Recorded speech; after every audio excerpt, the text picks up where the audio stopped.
啱啱咧就落咗船啦，我哋今日嚟到咗大澳，咁我哋事不宜遲，即刻開啟我哋嘅美食之旅。Let's go！我哋而家就嚟到我哋嘅第一站啦，大澳肥妹米黐。咁我哋而家就請同我去採訪下我哋嘅店員啦。你呢度做咗幾耐啊？我哋做咗10幾年咯，12年到啦。哇，咁都幾耐喎！係啊。哇！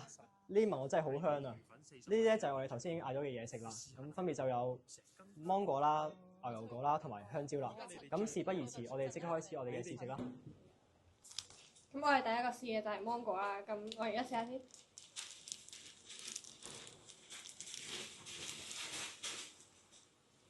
呢個芒果咧就好甜啦。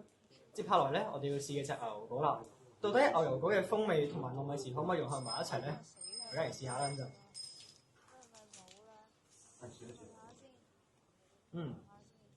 不得不說係一個好奇妙嘅口感啊！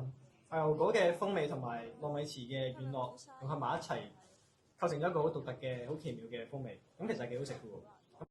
喺食完牛油果糯米糍之後，我深深地感受到大澳嘅人情味同埋佢哋美食嘅特殊之處。大家有機會都歡迎嚟大澳玩下㗎。